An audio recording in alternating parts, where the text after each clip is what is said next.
Obrigado. De imediato, eu passo a palavra à professora Angélica Carlini, querida amiga de longuíssima data.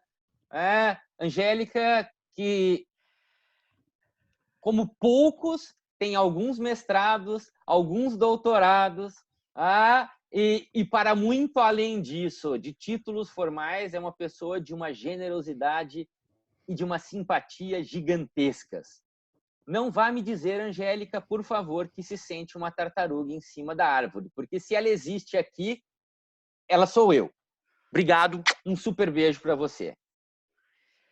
Marcos Catalã, meu querido amigo Catalã, amigo de bastante tempo e de lugares os mais deliciosos, amigo do Peru, amigo na Espanha, em Madrid, sempre me ensinando, me instigando, me provocando, mas aquela provocação que se faz entre amigos, com respeito, com carinho, com, com ânimo para a gente estudar e aprofundar e olhar os ângulos que não tinha visto ainda. Jamais seria uma conhecedora de solipsismo não fosse a sua pessoa tão querida a me chamar a atenção para esse pequeno, enorme detalhe. Eu quero te agradecer, Catalã, porque sou realmente a estrela de menor grandeza aqui e não fosse sua generosidade, certamente teria outras pessoas muito mais preparadas para estar aqui. Quero cumprimentar todos na pessoa da professora Giselde Hironaka, minha querida professora, minha sempre companheira no IBD Conte, na EPD, em outras tantas paragens por aí. Quero cumprimentar todos os demais colegas, a toda a audiência qualificada que nos ouve, ao Márcio Malfatti, meu colega no mercado de seguros, que eu vi que está aí, mas eu vou pedir licença, se me permitem, para me dirigir, muito especialmente aos alunos. Primeiro, para cumprimentá-los por serem alunos do professor Catalã. Segundo, para cumprimentá-los por estarem nessa universidade extraordinária em que estão. E para cumprimentá-los também pelo imenso esforço que estão fazendo nesse momento para saírem do sistema tão gostoso da convivência na universidade, da prática tão gostosa de convivência na universidade, para se dedicarem aos estudos dessa forma, em aulas síncronas, como dizemos agora, né? Mas que nem de longe tem a graça de estar no café, na praça de alimentação, no bar da frente, na convivência calorosa dentro da sala de aula. Então, tenham paciência, isso tudo vai passar, vocês vão ter muita história para contar sobre esses momentos, e parabéns pela dedicação que vocês têm, apesar desse momento tão desafiador para todos nós. Eu também folgo, como disse o professor Andrés Marino, folgo em ver todos bem, todos com saúde, e desejo que assim continue, né? Que a gente se cuide muito. Eu vou me dirigir aos alunos, Catalã, não tenho nada a ensinar aos professores, todos sabem muito bem do que eu falo, porque falo e conhecem de sobra minhas limitações. Mas penso que possa dar uma contribuição aos alunos. E uma contribuição talvez menos jurídica e muito mais técnica. Eu só conheço contrato seguro, não conheço mais nada. E falo sobre contrato seguro, pesquiso e vivo contratos de seguro já, não importa quanto tempo, isso não é assunto de vocês, isso é um assunto meu, pessoal, isso é dado pessoal. Não é um assunto que eu queira dividir com vocês, mas são mais de 30 anos, com certeza, de contratos de seguro.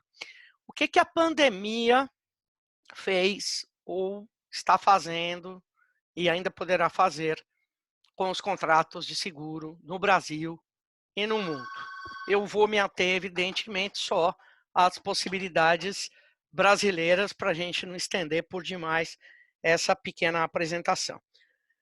Nós todos sabemos que os contratos de seguro têm uma peculiaridade que é a possibilidade de você ter riscos segurados e riscos não segurados. E isso não é nenhuma ilicitude. Existem riscos que podem ser mensurados a ponto de serem alocados num fundo mutual, e riscos que não são seguráveis, ou porque sejam riscos existentes na vida cotidiana, mas absolutamente impróprios para estarem num fundo mutual, e aí eu provoco meu querido Flávio Tartucci com a questão da embriaguez ao volante, absolutamente impróprio que a sociedade dê cobertura para um comportamento que a lei considera ilegal, ou são riscos que, por serem extremamente prováveis de acontecer, não podem estar na categoria de riscos seguráveis. Então, nós temos duas categorias, riscos seguráveis e riscos não seguráveis. Isso não é um problema. Os riscos não seguráveis, eles não são cobertos pelos contratos de seguro. E os riscos seguráveis, sim, estão todos lá. E o que diferencia riscos seguráveis de riscos não seguráveis não é sequer o tamanho das consequências deles. Não, porque no mundo todo há seguro para terremoto, há seguro para furacão, para tufão, não tem problema nenhum isso. E olha, seguro para plataforma de petróleo, para riscos ambientais, tem seguro para tudo, não tem problema nenhum. Não é o problema do tamanho. O problema é o quanto eles sejam conhecidos e o quanto as consequências sejam mensuráveis. Seguro é uma operação revestida pelo direito, mas ela é fundamentalmente uma operação da matemática dos grandes números, das ciências atuariais. Nós do direito, chegamos bem depois. Nós chegamos depois que todos os cálculos estão prontos e os atuários dizem assim, pode fazer um contrato disso aqui, porque a gente sabe o que vai acontecer se, porventura, a plataforma da British Petroleum tiver um problema lá no Golfo do México. Isso não é um problema, eles já sabem o quanto vai dar de prejuízo, o quanto aquilo pode impactar, qual o valor da indenização. Então, uma pandemia tem esse ponto. A pandemia é alguma coisa, a pandemia, a epidemia, elas são fatores, elas são riscos para os quais não se tem como mensurar. Mesmo essa pandemia, eu não tenho conhecimento médico, mas tenho acompanhado pela imprensa, e os senhores também, as senhoras também. Mesmo essa pandemia, ela veio como um destinatário marcado. São os idosos, a minha turma, tá? São os idosos que vão morrer.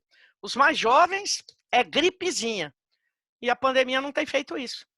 Ela já matou até crianças, ela matou bebês.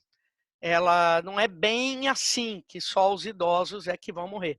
Então, é exatamente por conta desse risco de não se conseguir mensurar até onde vai, que em muitos países do mundo, as pandemias, as epidemias são consideradas riscos não seguráveis.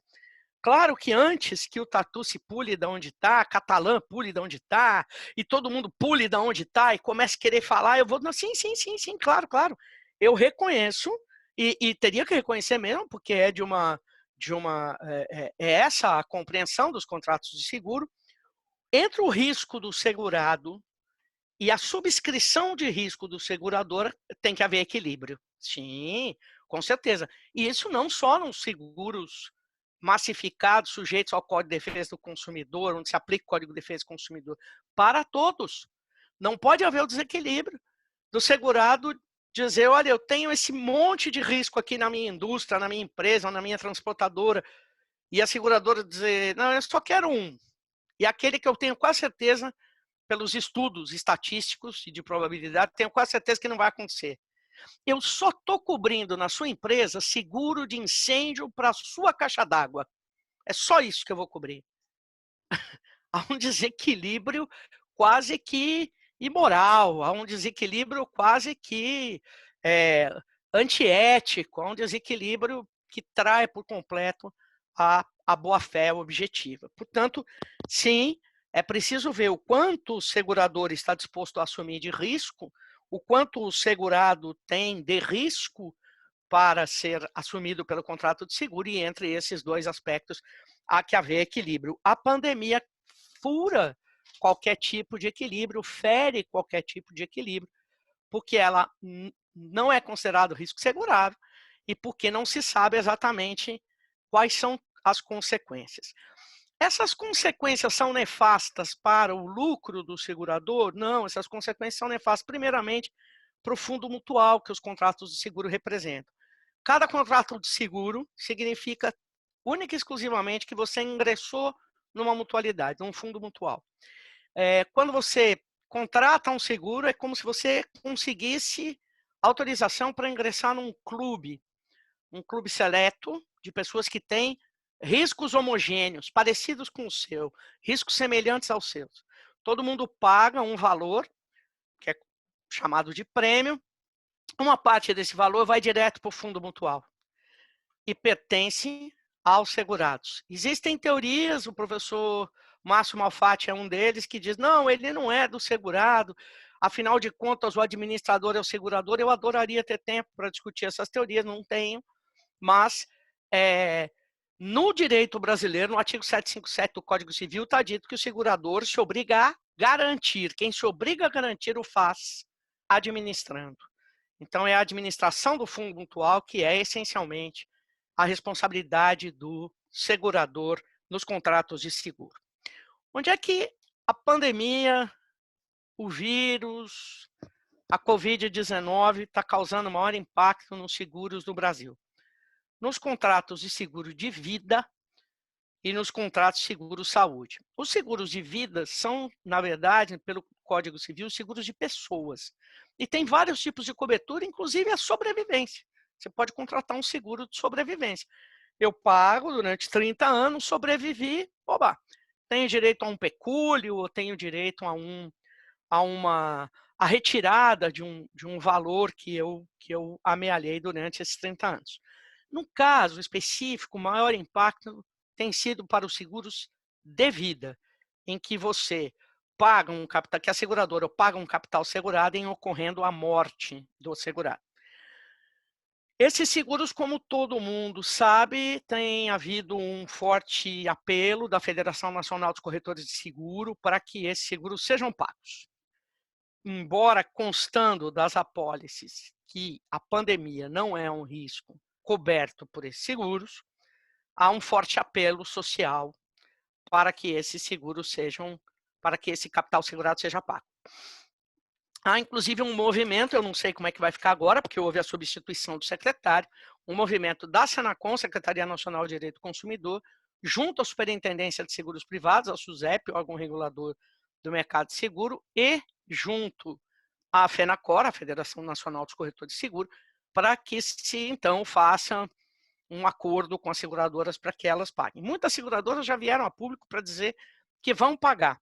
Mas, infelizmente, no jornal Valor Econômico, a matéria que saiu foi muito mal escrita. Eu não acho que tenha sido por má fé, mas ela foi mal escrita, porque ela diz que as seguradoras vão pagar por mera liberalidade. Olha, fazer liberalidade com o dinheiro dos outros é um dos maiores sonhos da minha vida. Tentei com o meu pai, tentei no casamento, tentei com os amigos e nunca consegui êxito em ter liberalidade com o dinheiro dos outros. Normalmente as pessoas não permitem que ninguém tenha liberalidade com o dinheiro delas. Como é que as seguradoras vão ter liberalidade com o dinheiro do segurado? Com fundos mutuais que pertencem aos segurados.